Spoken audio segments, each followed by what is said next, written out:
bonjour à tout le monde. Je suis Adèle Lahami. Ça fait maintenant plus de 10 ans que je travaille dans le domaine de la supply chain. J'ai occupé des fonctions comme responsable du processus S&OP chez Air Liquide.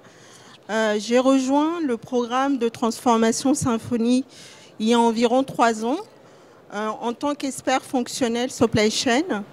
Je te laisse la parole, Valérie. Moi, je suis Valérie Fondanèche. Je travaille pour le groupe Avril et depuis 3 ans, je suis leader fonctionnel supply chain. Donc, en charge d'une équipe d'experts fonctionnels, mais également d'analystes fonctionnels. Notre mission, c'est de concevoir des processus, de concevoir les solutions et de les mettre en place. Donc on va vous parler de notre retour d'expérience. On a réussi quelque chose d'incroyable. On a démarré un APS sur un périmètre assez large en même temps qu'un ERP, en l'occurrence SAP. Le premier déploiement qu'on vient de terminer, là, c'est la société Le Sieur. Donc on a démarré FutureMaster en même temps que SAP. Donc on va vous parler du contexte, le groupe Avril, l'organisation, le programme Symphony mis en place par le groupe Avril, le programme de transformation. On va vous parler de notre méthode de choix d'APS, du périmètre qu'on a implémenté, et le dernier paragraphe, ce sera sur le partage le plus concret possible de nos bonnes pratiques et des éléments qui pourraient vous intéresser. On commence par une petite vidéo.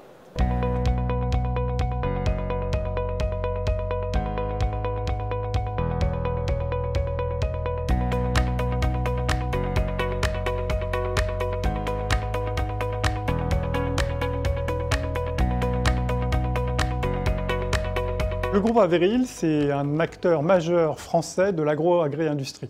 Plus de 6 milliards quand même en France, plus de 7000 collaborateurs, présents dans plus d'une vingtaine de pays. Et finalement, ça se traduit par un maître mot, une phrase clé, de la fourche à la fourchette, ou pour être plus précis, de la graine au produit élaboré. Alors, quelques grandes marques, les marques connues du grand public déjà, Le Sieur par exemple, Puget, Matine pour les œufs. Puis vous avez des marques qui ne sont pas du tout connues du grand public, mais importantes pour nous, de type Cepol, qui est la moitié du chiffre d'affaires du groupe, qui est donc la trituration et la transformation d'huile brute. Donc une diversité de portefeuilles de marques et une diversité en conséquence aussi de modèles. Les enjeux de la supply chain autour de ces filières, finalement, c'est la compétitivité, la robustesse, la flexibilité, l'agilité, et comment je traduis ça dans mes flux.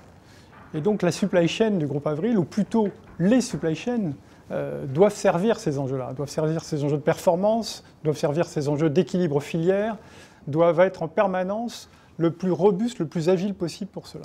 Le programme Symphony est une réponse au souhait que ce groupe a émis en 2014 de se lancer dans un plan stratégique. Un programme de transformation qui porte le nom de Symphony au sein du groupe Avril et qui vise à fournir à ce groupe des nouvelles organisations, des nouveaux process, des nouvelles règles de gestion et les systèmes d'information sous-jacents qui permettent d'automatiser la totalité de ce modèle opérationnel. Très tôt dans le programme, s'est posée la question du processus supply chain. Et la réponse a paru évidente très rapidement d'aller sélectionner un APS. Donc nous disposions déjà d'un APS, FutureMaster, donc nous l'avons mis en concurrence d'un certain nombre d'autres solutions. Et au final, nous avons confirmé ce choix parce que FutureMaster répond clairement à nos besoins fonctionnels, à notre environnement technique, mais aussi à nos contraintes projet de mise en œuvre. Le groupe Avril, c'est un groupe qui a été créé en 1983 à l'initiative du monde agricole pour développer les productions de plantes dont les graines sont riches en huile, le tournesol, le colza. Aujourd'hui, ce groupe pèse presque 7 milliards de chiffre d'affaires et emploie un peu plus de 7000 personnes. Il est implanté dans 21 pays. Son organisation est originale. Il est organisé en filière autour de la transformation de la graine. Quand on a une graine oléagineuse, qu'on l'écrase, qu'on la triture, on obtient 2 produits. Le premier produit, c'est l'huile. Le deuxième produit, c'est le tourteau. Le tourteau, il est transformé dans des entreprises du groupe en aliments pour les animaux. Une entreprise comme Sanders, que vous connaissez peut-être, a plus de 20 usines en France et est leader sur son marché. Donc, on va parler de l'huile. L'huile, quand elle sort de la trituration, du process de trituration, elle est brute, donc elle doit être raffinée. Et elle peut être utilisée à 3 fins différentes. Une utilisation importante, c'est le biocarburant. Elle est transformée en ester qui est mélangé à du gasoil. Une autre application industrielle, c'est l'oléochimie. On transforme dans le groupe, dans la société Oléon, qui est leader en Europe en oléochimie, on transforme donc chez Oléon, on transforme l'huile et les graisses en molécules chimiques qui sont utilisées dans la cosméto et dans des applications industrielles. Enfin, un débouché important de l'huile que vous connaissez, c'est l'huile alimentaire. Donc, dans le groupe, c'est la société Le Sieur qui conditionne l'huile en bouteilles de différents formats. Et qui la transforme en sauce et en mayonnaise. La société du groupe, qui est un peu moins connue, mais qui est donc le pilier de cette filière qui transforme la graine, c'est la société Cepol, et qui a 7 usines en France et qui travaille 4 millions de tonnes de graines par an. Donc des marques fortes que vous connaissez, les marques Le Sieur, Isiocat, Puget, Fleur de Colza. Il y a également Matine dans le groupe. Abera, c'est de la transformation animale, c'est de la transformation du porc. Donc Sanders, on a cité, Oléon pour l'éléochimie et Cepol pour la transformation de la graine. Les piliers stratégiques du groupe sont au nombre de 4 principaux. Donc être fort, tourner vers ses clients et être fort sur ses marchés, être compétitif, c'est le premier pilier. Le deuxième pilier, développement à l'international comme relais de croissance. Le troisième, l'innovation comme un moteur de développement de croissance durable. Et le dernier pilier, les hommes, donc fédérer les salariés du groupe autour de ce projet organisé en filière. Pour répondre à ce plan stratégique, le groupe, en 2014, a mis en place un programme de transformation. Donc, le groupe Avril a nommé ce programme Symphonie. C'est le programme dans lequel donc, Adèle et moi avons embarqué fin 2014. Les missions de ce programme, c'est de concevoir au service de ce plan stratégique des organisations, des processus et des solutions performantes pour supporter ces processus. 2 enjeux pour ce programme. Donc on a dit un groupe organisé en filière, donc améliorer l'organisation en filière, ça veut dire un langage commun, un référentiel commun, un référentiel client, produit, fournisseur, c'est classique. Pour pouvoir améliorer la compétitivité des achats, par exemple, il faut aussi un ERP commun, donc au moins sur les fonctions régaliennes, donc un ERP commun qui permet de globaliser et d'agréger. Donc ça, c'est un premier pilier. Le deuxième pilier pour le groupe, vous avez vu les différents métiers du groupe. Le deuxième pilier, dans toutes ces entreprises qui adressent des marchés différents, c'est de permettre aux entreprises d'être agiles vis-à-vis de leur marché et de leurs clients et de favoriser l'innovation. Donc ça, en termes d'organisation et en termes de SI, ça veut dire des outils métiers, des process métiers un peu plus spécifiques pour mettre en place ces processus, cette organisation et ces systèmes, une organisation en domaine, avec un domaine, donc la supply chain, pour notre partie, ça concerne la planification, donc un domaine supply chain, un autre domaine logistique pour la partie opérationnelle, un domaine commerce, achat, finance, etc. Des fonctions transverses pour coordonner ces domaines, des fonctions d'intégration, de pilotage, d'arbitrage. Et à l'intérieur de ces domaines, une gouvernance forte et impliquée. Donc un sponsor qui est garant de la stratégie, qui vérifie que les processus cibles sont bien en ligne avec la stratégie. C'est Marc Raffo que vous avez vu dans la vidéo, le patron de la supply du groupe. Un superviseur. Le superviseur, il est en prise directe avec le métier et il est en permanence en train de screener les processus et les optimisations possibles. Donc ça, c'est des gens qui sont dans l'organisation, sur le plateau, donc sur un plateau unique pour toutes les réunions de travail et tous les ateliers, une équipe dédiée à 100%, avec un leader et des experts métiers, des analystes. Ces gens-là sont dédiés à 100% sur un lieu unique. Ensuite, pour venir dans les ateliers, travailler avec nous, des key users, qui eux sont dans l'organisation, sont détachés à temps partiel et viennent dans les ateliers, on leur facilite la vie, on fait des comptes rendus, on prépare au maximum, mais ils arrivent avec leurs compétences et leurs connaissances. Donc on a vu un programme organisé en domaine qui doit relever 2 défis, de la standardisation et de l'harmonisation pour favoriser et optimiser le fonctionnement en filière, et en même temps aider les entreprises à garder de l'agilité vis-à-vis de leur marché. Donc la question qu'on s'est posée quand on a commencé le projet, c'est quel APS, quel outil de planification pour quelle supply chain? En réalité, dans le groupe Avril, comme Valérie l'a montré, il y a plusieurs supply chains. D'ailleurs, les supply chains sont connectées entre elles via les processus SNOP. Vous avez des métiers, les métiers d'Avril adressent des marchés différents qui ont des problématiques différentes. Du coup, vous avez des supply chains qui sont différents.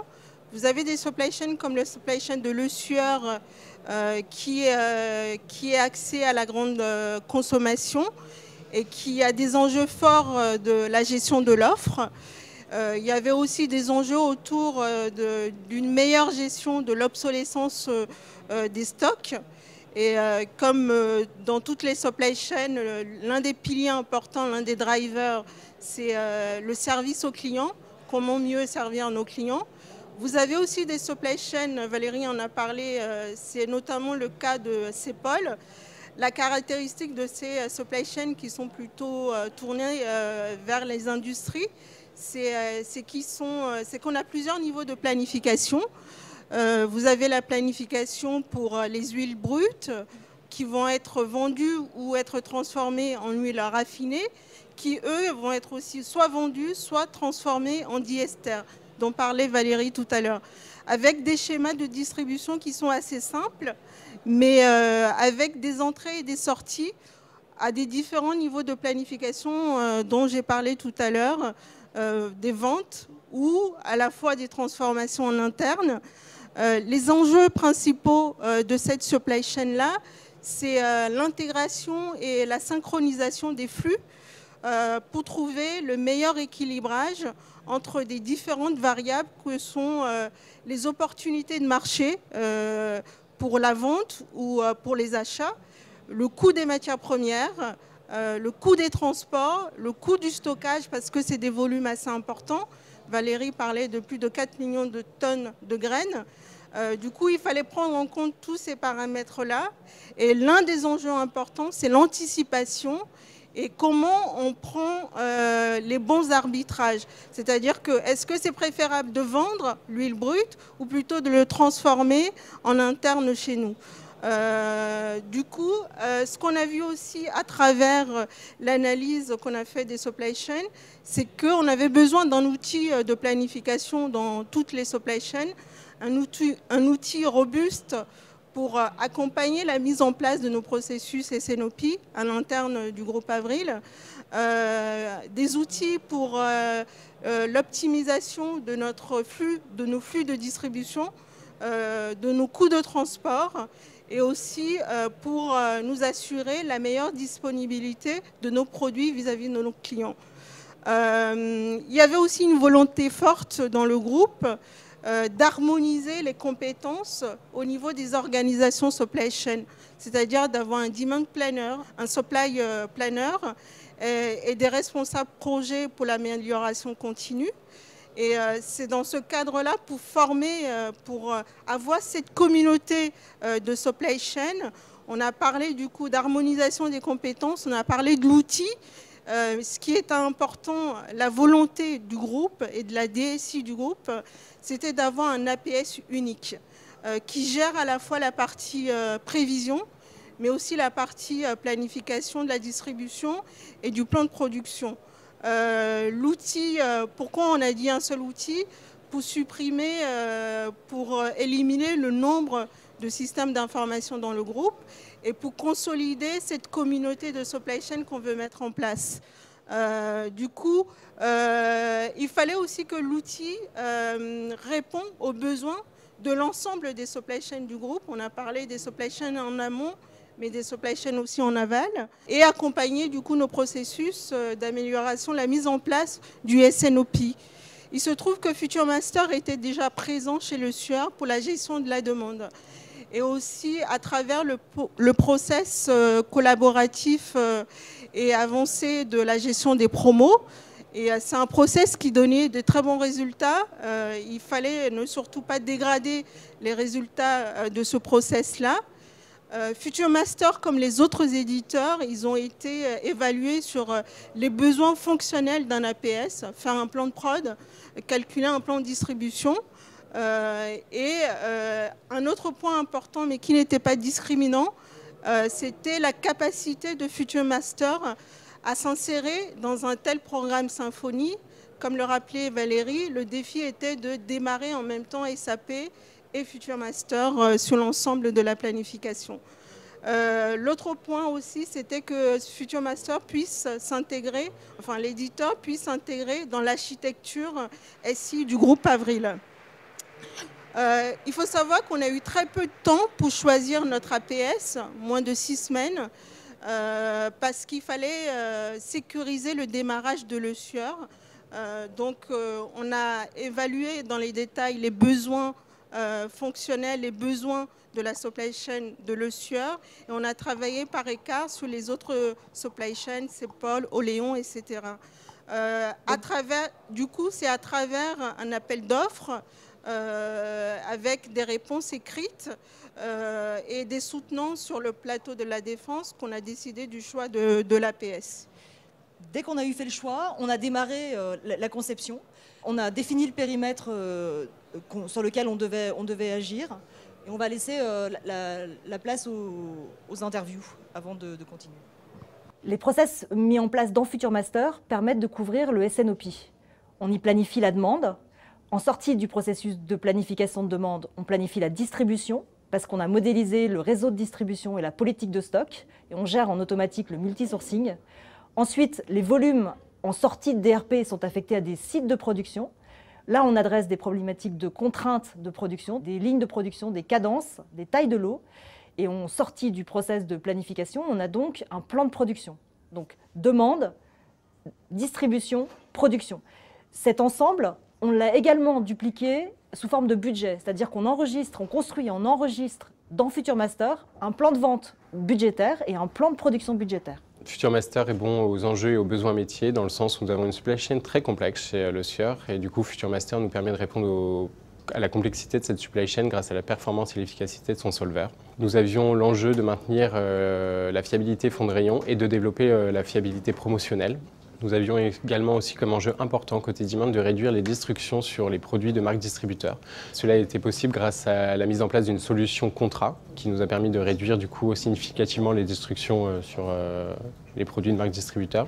Nous avions également besoin d'avoir une solution lancement, ce qui a été rendu possible par la mise en place d'analyseurs, d'ADD, très adaptable et très ergonomique, très facile à utiliser par l'ensemble des utilisateurs, que ce soit les commerciaux, le marketing, les catman.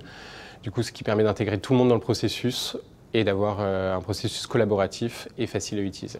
Future Master répond aux enjeux métiers dans le sens où la planification de la distribution était un sujet important chez l'ESUR.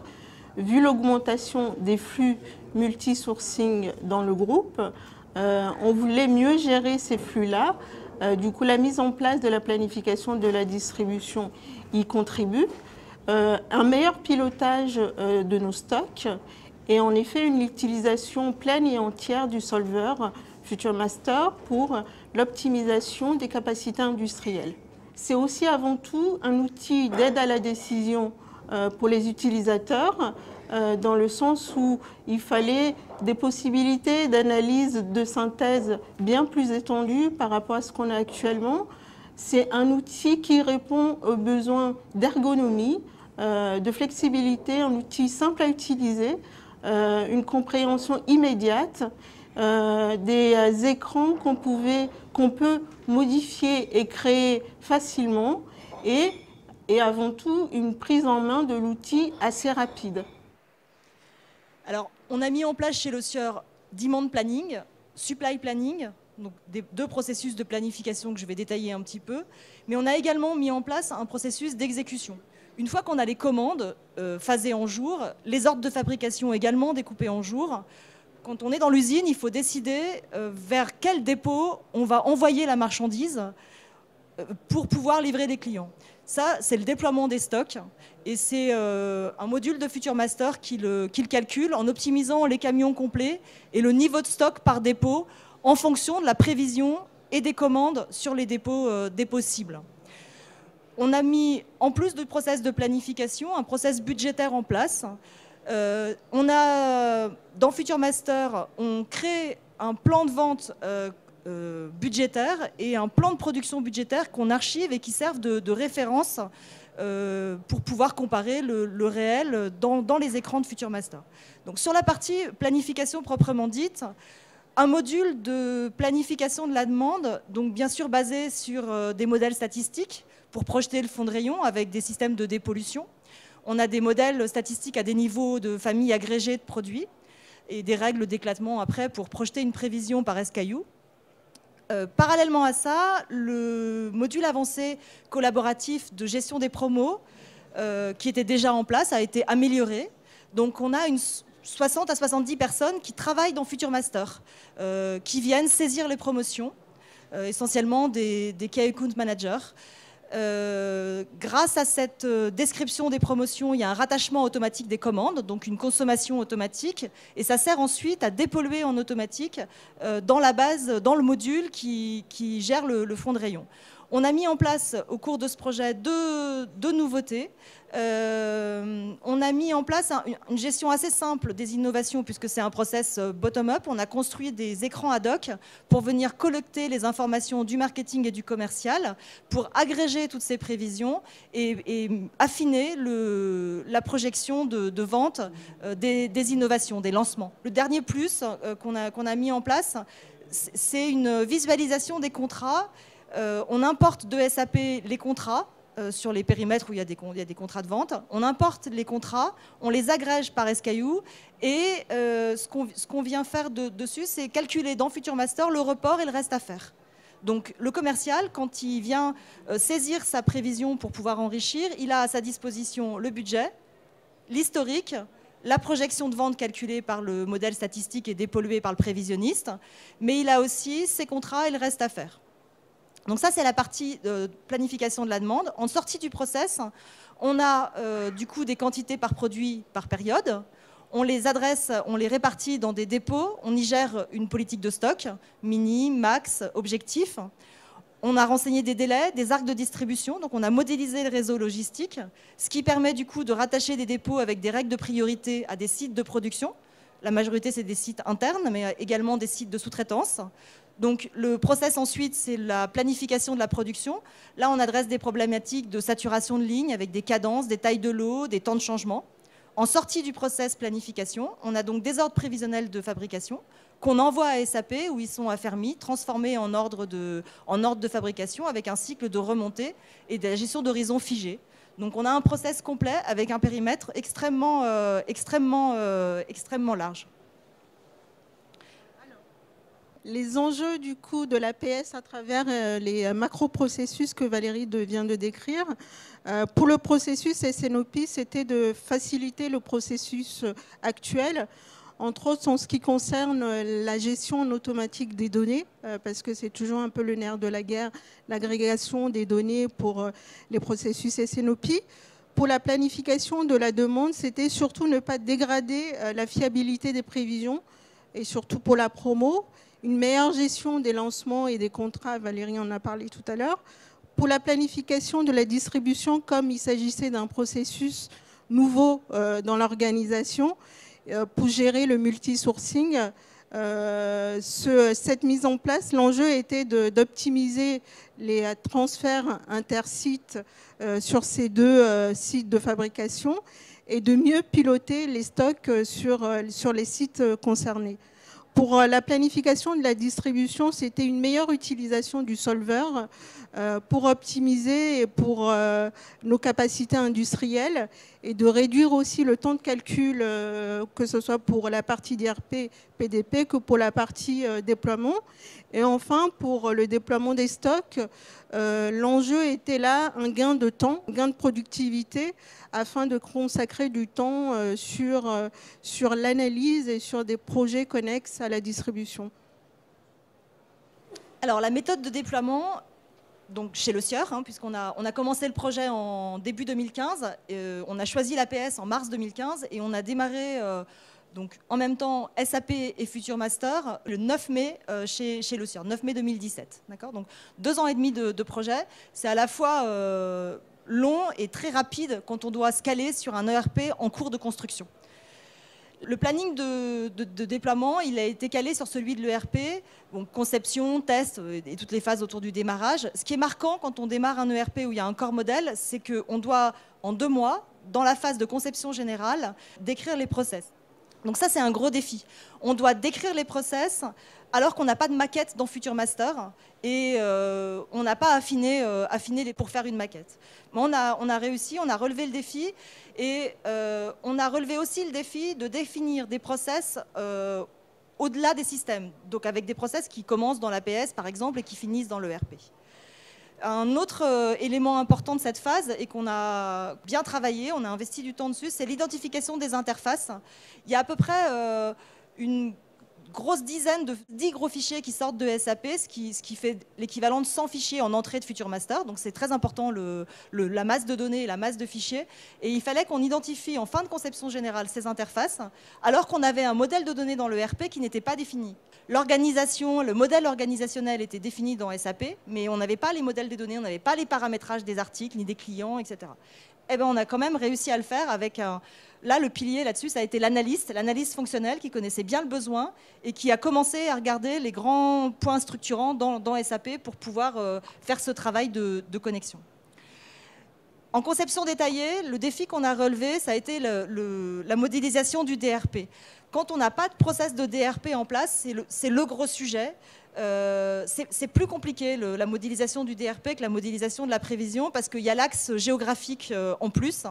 Et celui-là, il nous a donné pas mal de fil à retordre, la modélisation des arcs, trouver des règles de gestion et ensuite des moyens de simplifier pour éviter les boucles et pour avoir un calcul qui tourne assez rapidement avec un résultat satisfaisant.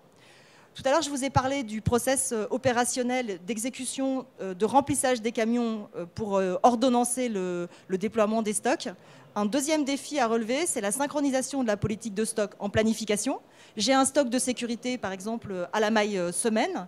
Et ensuite, quand je vais rentrer dans l'exécution, je travaille avec des données qui sont à la maille jour. Donc, comment on synchronise ce stock de sécurité? Est-ce que c'est 5 fois le stock au jour ou pas? Est-ce que les délais, c'est la somme des délais? Comment on traduit des contraintes jour en contraintes à la maille semaine? De manière à ce que quand on déploie, on ne fasse pas l'inverse de ce qu'on a prévu en planification. L'enjeu, là, c'est de bien planifier en mettant dans la bonne usine le produit en fonction de son plan de distribution prévisionnel. Donc, une fois qu'on a produit, le but, c'est pas de balader le produit parce qu'on n'a pas mis le même stock objectif ou la même politique de stock. Ça, c'était un gros défi. Les phases suivantes aussi ont été des phases avec des défis importants. Oui, durant ces phases-là, c'est les phases concernant la rédaction des tests, la recette et le calibrage et le paramétrage de l'outil. En phase de rédaction, le point fort, c'est qu'on a réussi à écrire des cas métiers transdomaines à plusieurs mains, parce que par exemple, en ce qui concerne les process de sous-traitance, par exemple, on va démarrer le processus dans l'APS, on va faire des prévisions, on va faire un plan de prod de sous-traitance et on va ensuite l'envoyer dans l'ERP, dans SAP, pour que l'exécution puisse saisir, le transformer en commande d'achat de sous-traitance. Du coup, ça a été une bonne gestion de l'intégration des 4 tests transdomaines, mais en même temps à travers 2 outils qui est l'ERP et l'APS. En recette, le défi qu'on a relevé, c'était de pouvoir travailler sur des jeux de données qui soient communs à l'ensemble des domaines. Ce que faisaient en début de recette les autres domaines, c'est on prend 5 produits au niveau du commerce, par exemple. Ils vont faire leurs tests, leur paramétrage, tester leurs transactions. Pareil pour la logistique, ils vont prendre 4 ou 5 codes. Ils vont faire leurs tests de leur côté. Pareil pour la finance. Et nous, notre job, notre challenge, ça a été de les convaincre et leur dire les contraintes pour les tests de l'APS, c'est-à-dire d'avoir déjà un jeu de données beaucoup plus consistant, parce qu'on va tester les cas des produits conditionnés, les produits vrac, les produits qui sont produits dans nos usines propres, les produits qui sont multisourcés, les produits qui sont sous-traités. Du coup, ce n'est pas 5 produits qu'il nous faut pour faire nos tests unitaires, mais une vingtaine, voire une trentaine. Du coup, on a réussi à convaincre tout ce petit monde d'avoir une liste de jeux de données communs qu'on a partagés, qu'ils ont alimentés, parce que la tâche de renseigner, de saisir les différentes vues dans SAP sont assez chronophages. On a convaincu les gens des autres domaines de faire ces saisies-là afin qu'on puisse faire nos tests unitaires dans l'APS. Au niveau de la formation et au niveau du paramétrage, le défi important là qu'on a relevé, là je vais me poser 30 secondes, c'était concernant le calibrage du moteur de l'APS. Là, il ne nous fallait pas 30 codes chez Le Sueur, on gère environ plus de 1300 codes. Du coup, il nous fallait une volumétrie représentative de la réalité du périmètre de Le Sueur. Du coup, on a anticipé ce travail-là pour constituer le jeu de données. Qu'est-ce qu'on a fait? On est parti du réel. On a pris la prévision dans les systèmes existants, la prévision, le stock, les encours aussi, le carnet de commandes, les OF pour la partie déploiement. On les a transcodés via les interfaces qu'on a développées pour le nouvel ERP. Et on a pu faire nos tests en temps réel, en temps et en heure, pour voir si notre moteur, le moteur de l'outil, de l'APS, allait fonctionner. Et aussi pour surtout sécuriser le démarrage de l'APS. Ça, c'était juste un mois avant le démarrage. Donc ça a été le plus gros challenge, je pense, qu'on a relevé lors des tests de cette phase de simulation et de calibrage.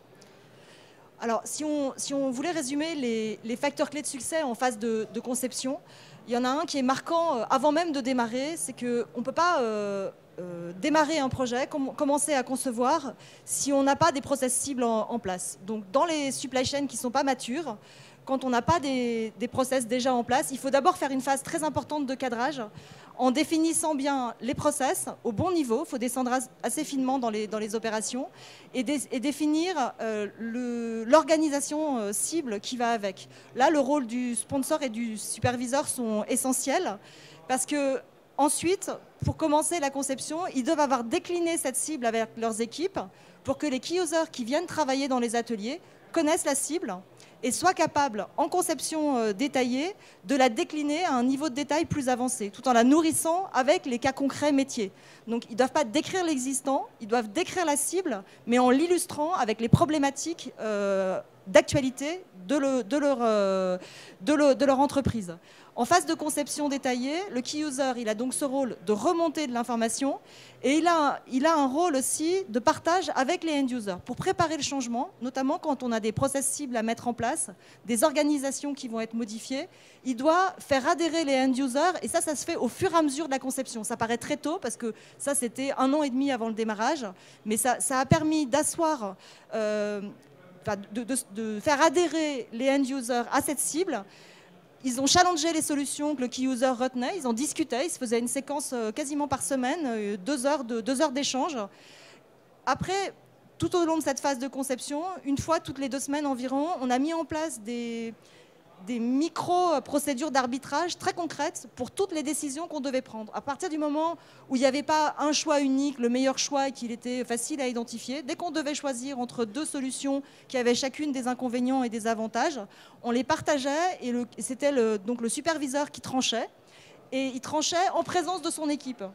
On documentait cette décision et au même titre que en phase de conception générale, c'est très important d'avoir documenté les enjeux. Pourquoi on veut faire l'APS? Quels sont les objectifs? Parce que ça va servir pour des arbitrages. En phase de conception détaillée, c'est hyper important de documenter les arbitrages qu'on fait. Parce qu'en phase de test, il y a toujours un key user ou un end user qui dit ça ne marche pas comme j'aurais rêvé que ça marche. Oui, mais souviens-toi, on a pris cette décision, on ressort la documentation qu'on avait mise en place, la synthèse, et on dit souviens-toi, on avait pris cette décision parce que ça permettait d'obtenir ça et ça, il y avait telle et telle contrainte, c'est clair, mais souviens-toi, tu as participé à la décision et il est hors de question de la remettre en cause à ce stade. Ça serait coûteux et ça pourrait remettre en cause la date de démarrage. Voilà. La phase suivante. Du coup, pour les phases jusqu'au démarrage, les facteurs clés de succès là, lors de la phase de rédaction des tests, c'est l'implication totale des key users. On a écrit les cas de tests, les cas métiers avec eux. On a écrit avec eux les scénarios. Le nombre de scénarios, on les a décidés avec eux.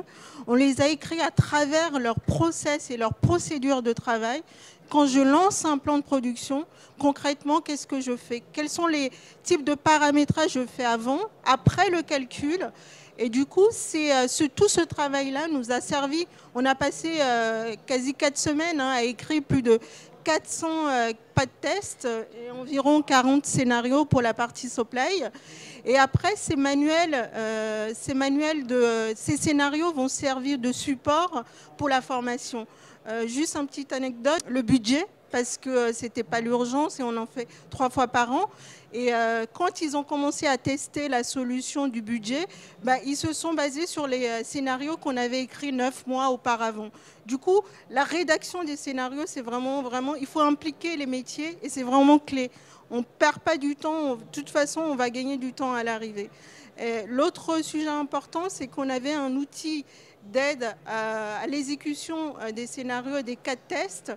Si vous voulez, on pourra vous donner le nom tout à l'heure, qui nous a aidé à faire le suivi des cas de test, de l'exécution et à mettre en place des indicateurs de suivi des cas de test qui ont été exécutés.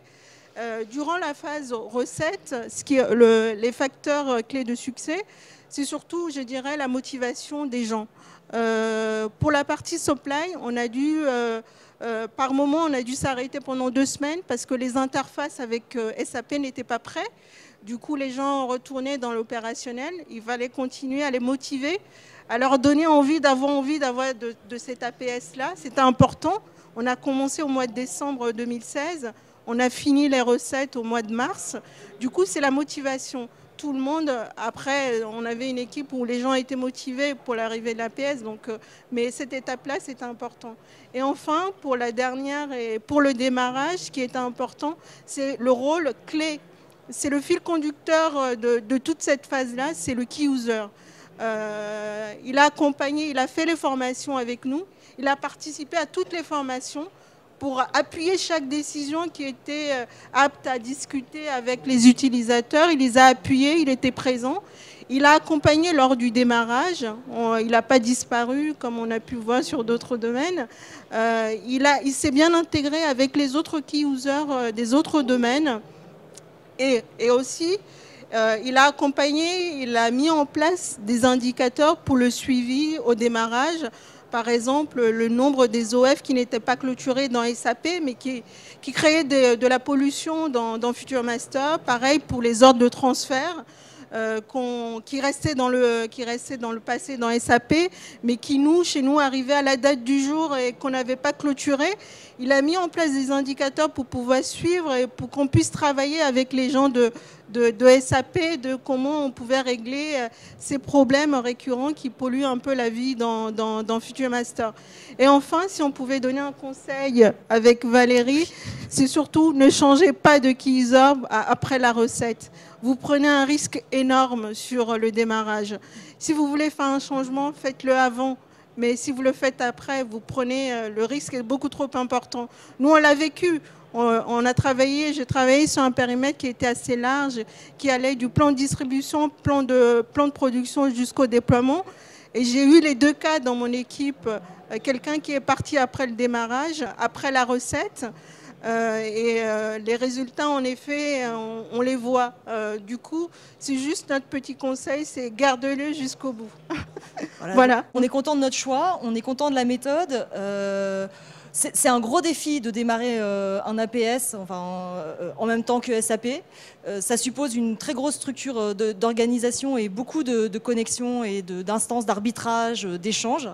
Donc on remercie Future Master et nos key users, vous l'avez compris. Et on leur laisse la parole à travers une dernière vidéo.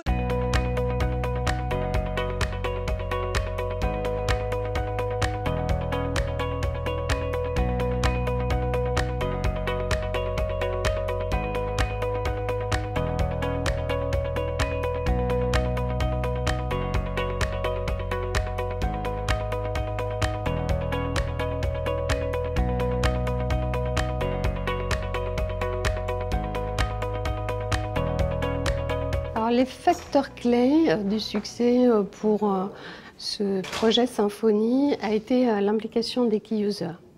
L'implication des key users d'Avril et notamment de Le Sieur. Le rôle du key user est clé dans l'acceptation de la solution par les end-users, car il a pour mission d'accompagner les utilisateurs lors de la formation, lors du démarrage, ce qui permet d'obtenir une solution qui soit acceptée et bien utilisée. Alors FutureMaster est un outil très collaboratif. En tout cas, chez Le Sieur, les commerciaux se sont appropriés l'outil et c'est aujourd'hui un outil central dans notre process de prévision, à la fois sur le fonds de commerce et sur les promotions. On a vraiment un véritable gain de temps. On évite de doublonner des saisies d'opérations promotionnelles dans 2 outils différents. Aujourd'hui, c'est FutureMaster la référence. On a des durées qui sont beaucoup plus rapides pour certains batchs. FutureMaster traite des données qui sont complexes, mais ça reste un outil ergonomique. En effet, on a des écrans qui sont développés spécifiquement pour nous. Donc les écrans qu'on utilise aujourd'hui tous les jours ont été faits pour Le Sieur. Et ils sont donc faciles à utiliser, faciles à lire pour les utilisateurs. Et en plus de ça, c'est un logiciel qui est vraiment lisible, avec notamment des graphiques qui reprennent des données sur des horizons assez longs. Aujourd'hui, FutureMaster nous permet de gagner du temps sur nos tâches opérationnelles. En effet, comme il prend en compte toutes les contraintes qu'on lui donne, on a un calcul qui prend en compte vraiment toutes ces données et qu'on n'a pas besoin de retravailler ensuite manuellement. Ce gain de temps sur les calculs de plan de production nous permet d'itérer les calculs, ce qui nous permet à la fois de nous adapter très rapidement à une évolution des hypothèses et d'autre part de pouvoir itérer pour étudier différents scénarios. Le gain de temps nous permet aussi de passer plus de temps sur l'analyse du long terme, ce qui nous permet de traiter les problèmes en amont plutôt que de les subir. Quand on met en place un outil unique pour les demand planners et les supply planners, on espère constituer une communauté de users qui vont pouvoir mieux s'intégrer entre eux. On constitue aussi une communauté de users qui va pouvoir produire des reportings qui sont homogènes. On voudrait gagner du temps en production de reporting, également gagner du temps sur le poste par exemple de demand planner grâce à des dépollutions automatiques. Du process de DRP mis en place, on attend de projeter des stocks et des transferts, de mieux utiliser ainsi les capacités de stockage, les capacités de production, de manière à optimiser les coûts de transfert et à les diminuer. On attend aussi de pouvoir projeter la sortie de stock à prévoir pour les produits qui arrivent en fin de vie. Le programme Symfony nous a permis de faire une refonte, une revue de nos processus afin d'affronter les problématiques de demain, répondre efficacement à nos clients et atteindre les objectifs financiers qui nous ont fixés. Alors FutureMaster est clé dans ce programme parce que les solutions utilisées en fait énergisent un processus critique pour l'entreprise. Nous sommes très proches en fait de nos clients et devons absolument être en mesure à tous les instants de pouvoir gérer de la demande jusqu'à la livraison finale et la solution FutureMaster répond à ce besoin. FutureMaster est clé en termes de solutions pour le groupe Avril et en particulier pour un certain nombre de BU en tant qu'accélérateur finalement de la mise en œuvre de supply chain solides. Et ça, c'est un point pour nous indispensable, de s'appuyer sur une solution qui est connue, reconnue, qui est portée par des experts métiers qui savent la maîtriser et qui en conséquence vont nous aider à l'appliquer et à l'appréhender dans des environnements très variés.